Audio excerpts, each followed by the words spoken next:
Of the modules in the risk dashboard. I want to look at the questions and the risks to businesses. So I'm going to look at some questions in health and safety, some questions around human resources, and also information security. What our platform is looking to do and identify are what are the legal obligations that a business owner has, how to address those obligations, and how to apply best practice in governance in other areas. So with the likes of health and safety, is very much a part of any business which is governed by law. And when businesses are running the risk dashboard in their organisations to identify where they have, let's just say, shortfalls, we help them work around what those risks are and how to apply the governance with the tools that are available into the risk dashboard. So we'll look at a couple of questions per module and how we look to help work with people. Okay, so over to you. So health and safety starts off as one of our primary modules. It has 20 or so questions, or 22 questions, but because of the logic that's built into our platform, it actually starts by 12. And you apply this logic depending on how you're answering the questions in the dashboard. So, for example, businesses who are employing more than 3 people, they need to have an up-to-date health and safety policy because that's a legal requirement. And that looks at your accidents, your health and safety law, your workplace conditions. So you need to have one of these in place. And you'd be surprised just how many businesses don't have an up-to-date health and safety, or it hasn't been reviewed in the last 2 years. So we tried to help people by answering questions and then providing them with the answer. So if the question was, do you have an up-to-date health and safety policy? And the answer was no. What we then say is we provide an action. So the action would be, well, update your health and safety policy. And then we provide what we refer to as case management. So why do you need to do that? Well, our red, amber and green traffic light reporting system builds in the answers in our modules, and it lets people know where their non-compliance sits. So we then work towards assisting them with an information article. So a health and safety policy helps identify and manage your health and safety risks. And we provide information about employees and their commitment to managing health and safety. Now, if you can think, Ian, of the risks of not getting these things done correctly and somebody making a claim in your business, it can be a considerable cost. And the dashboard also helps by providing templates and blank documents where people can download a health and safety policy, which we have as a template, and then they can complete that, add that back into the dashboard and save that as, well, we're now working towards our governance here because we now have an up-to-date policy. Yeah, it kind of reminds me of when I first started taking credit cards and I started getting these messages through saying you're not PCI compliant, and that was all they told me. They didn't tell me which parts weren't PC of what we were doing weren't PCI compliant. So I like the sound of this, that it says, okay, you're not compliant, but this is what you've got to do about the next step. Now you're jumping ahead, Ian, because that is another module, and we'll come back to that in the next sessions that we're doing. I'll be very quiet now then. Because card payment is a big risk to businesses that they don't understand. Again, PCI DSS, yes. So the card payment schemes that are out there, and your risks to taking card payments across a telephone, for example. Yep. So we will come back to that, but that'll be another module. So, another example of a risk. Another example to a risk in a business is carrying out display screen assessments for your staff. Now, if you're working in an office and you're sitting in front of a computer all day, as you are today, in front you have 3. There's again a legal obligation that you need to provide your staff with the ability to get their eyes tested. And there's a large percentage of non-compliance in this particular question that we see coming out of results of dashboards. And again, the risk is, your staff members going off, having an eye test and coming back and making a claim because you haven't allowed them to do just that. So what we then inform business owners is to do is, through the result of that question, is the action, well, conduct the display screen assessment for your staff.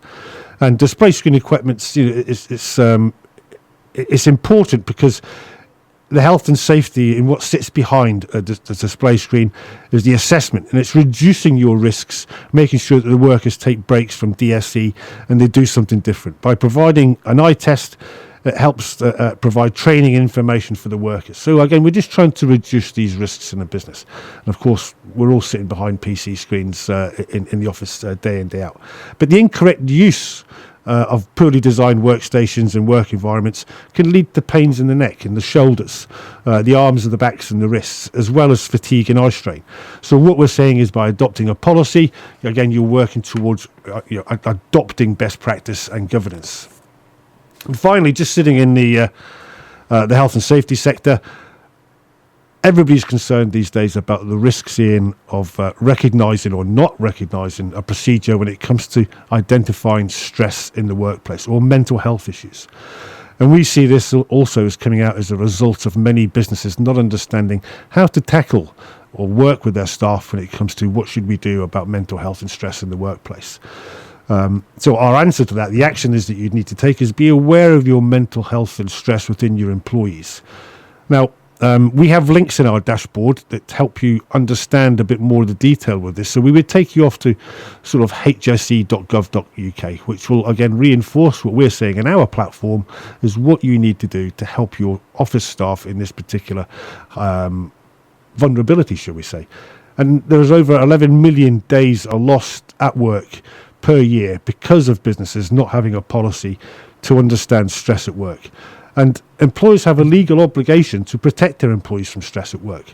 And by doing a risk assessment, will help them work towards that. Again, within the dashboard, we have created templates to help businesses manage and tackle stress-related issues. So we're just helping businesses understand what are these three key risks, what is it we tell you to do, then how we can help you manage this by templates, documents and links. So it's providing all of these utilities for a business to work on their organisation, and become better at what they do. We also have, of course, within the platform, our help request. So if you need to call in an expert, somebody you want to take advice from when it comes to how do you set these policies and procedures, then you have the ability there to reach out through the platform to say, I need to talk to experts. And we have a way of connecting businesses to experts in particular areas. I think that's really important, isn't it? Because when you start reading legislation, it's daunting. And again, going to talk about HMRC now. It asks you a question, and then there's an I for information, and you click on it, and there's like 200 pages of it. Yeah. Well, and you could end up making your business completely compliant but bankrupt. Well, that is also a risk to a business of overworking your organisation, but you still need to do the right things. You still need to apply the governance and best But the ability to be able to call on somebody and say, help. Yeah, well, we've got experts across all of our modules that we've vetted. They've been approved in our system. We also work with accountants and chambers of commerce, and they call upon experts in their own community. So they call on a client to service a client, or a chamber member to service a chamber member. Yes. That particular advantage at the local level keeps business growth in the community, which we see being is quite an important feature of what the dashboard can deliver. Yes, that's an important thing, isn't it? Especially, and I'm a great believer in trying to source local suppliers for everything, because it's too easy to go online and just go for the cheapest price that's coming from Taiwan or wherever, But and that's just money going out of the economy. Absolutely, but our next version of the platform that we're currently working on right now is we're going to have rates for the services that the suppliers can provide into people looking for help. So you'll have an hourly, a daily, or a retainer rate. So we're trying to get the appropriate fee that somebody may be looking for when it comes to expert advice to say, we think you should be paying this. And when our experts go in and then start providing advice, you've got an ability there to start budgeting in your organisation for work that you may need to undertake. Excellent. Sounds great. Yeah, so what I'd like to do now, Ian, is just move on to another module which is not so much governed by law, well, quite a lot of it is HR. So we've looked at health and safety and what you do with your staff, and HR is another module where there's a key aspect of how you manage your business. Okay. Well, can we do that just after a little bit more music? That'd be lovely. This is Beetroot Radio. So, welcome back, and back over to Neil from the Risk Dashboard. Thanks, Ian. The next module we're going to look at is human resources, or HR. And our module starts off with 28 questions, but depending again on the logic that's built into the questions and how you answer them, it could be as many as 36 to 40. So we're going to look at the very first question in the HR module, Ian, which is, do your staff have a handbook or have access to a handbook? And the way that our platform is laid out, it's either a yes, no, don't know, or not applicable. And again, depending on how you answer that question, would result in another set of questions being applied. So, do all staff have access to the handbook? And do you frequently update and review your staff handbook for your business? The action, of course, as a result of that particular question would be ensure your staff handbook is available to all staff. And then within the informational article, which is the area of the platform which helps enforce and deliver the compliances that we're looking for, the information article would read, your staff handbook should be provided to every employee upon hire and should be easily accessible for referencing. It's also a good idea for staff members to keep their own copy at home, but also to have a copy at hand in the workplace for quick and easy reference. And by making this document readily available, Ian, you're making it easier for your staff to follow your established rules and procedures. And this is especially important in the event of any incidents or emergencies. And again, within the dashboard and our utilities, you have the ability to download links and templates. So, for example, we would have an example of a staff handbook structure for employees on how to create a policy. So we build that in, as I mentioned earlier, to all of our utilities. And another question, Ian, within the HR module in particular is, do you have a clear recruitment policy? And in particular, does your policy avoid bias and discrimination? The action to that from our dashboard would be ensure your recruitment policies avoid discrimination.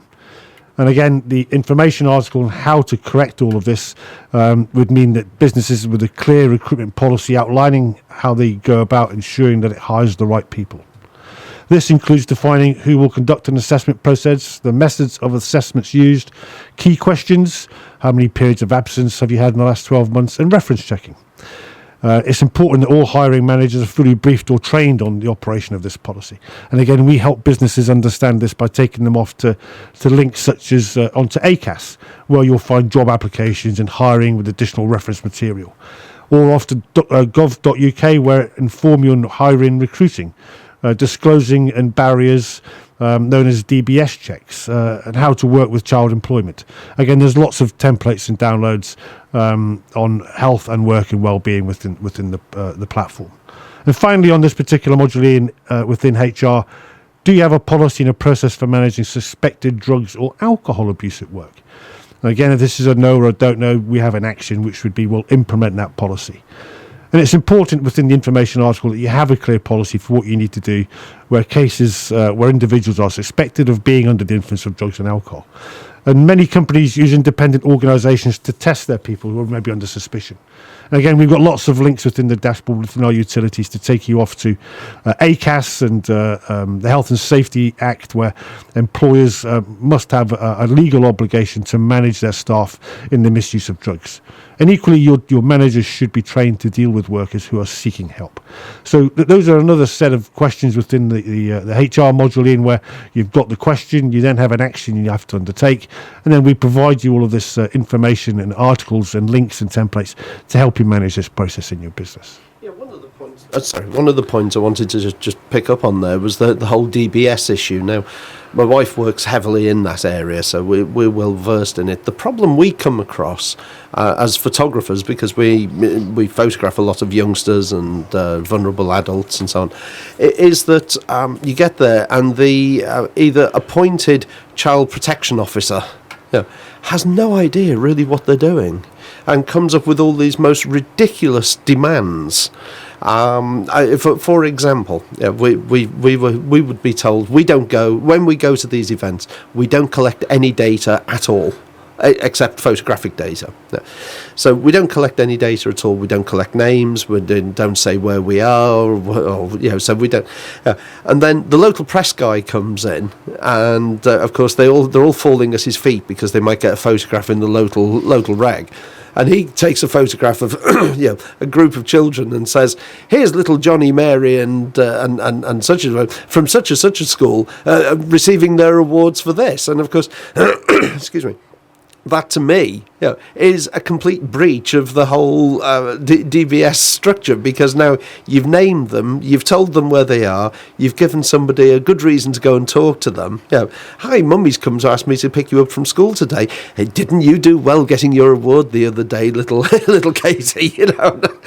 Well, these are all privacy-related issues. In business, that very much focuses on general data protection regulations, a European directive, and again, that's another module in the platform which we will cover off at another session.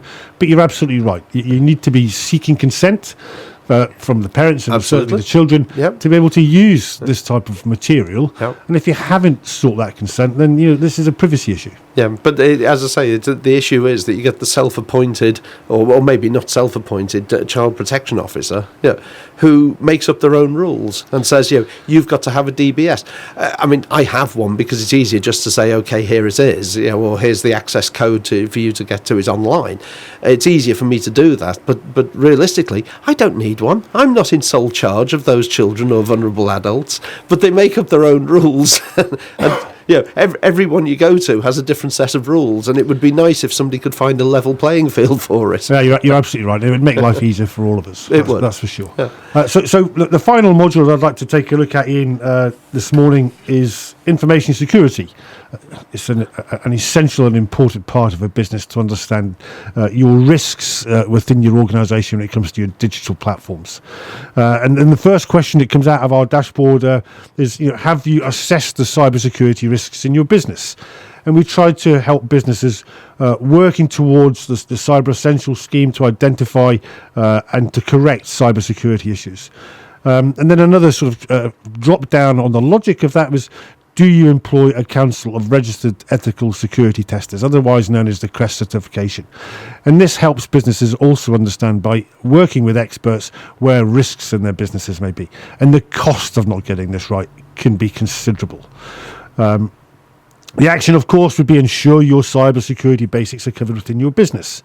And our information article in this area will inform you that cyber criminals can use less than a dozen vulnerabilities to hack any business and your systems.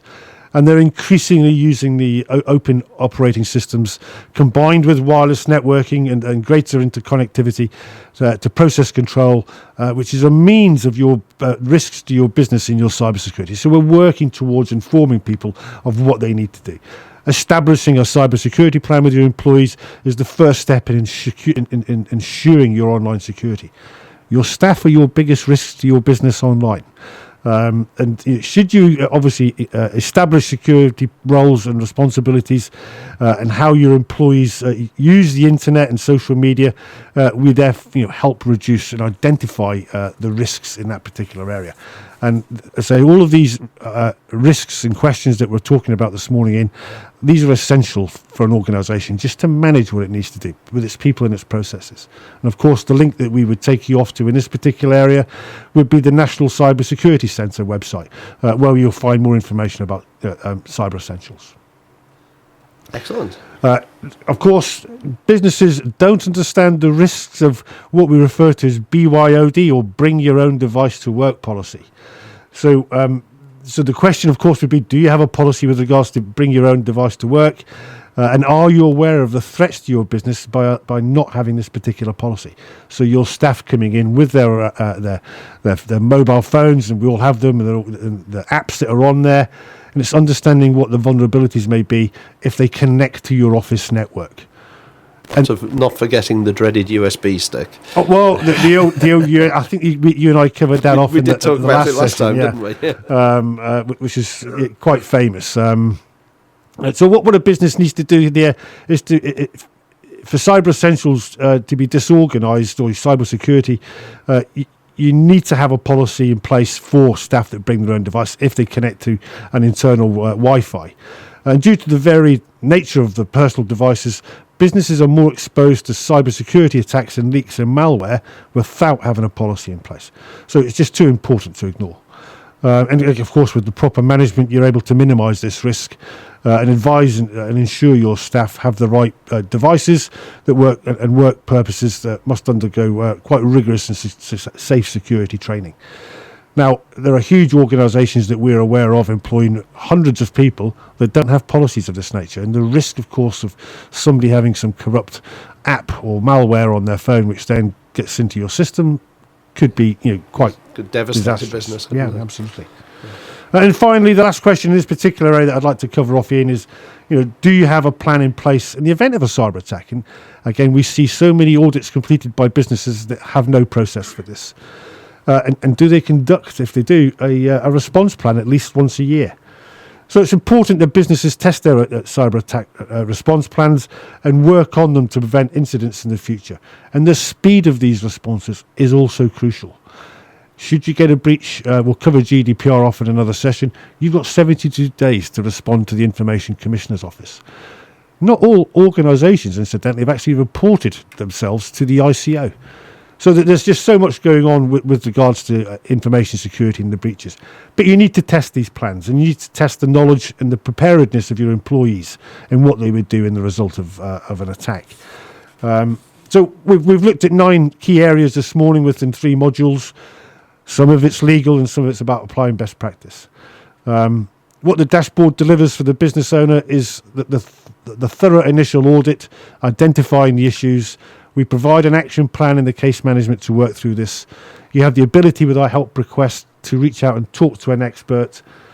We provide all of these considerable utilities by way of links and templates to save time for the business owner.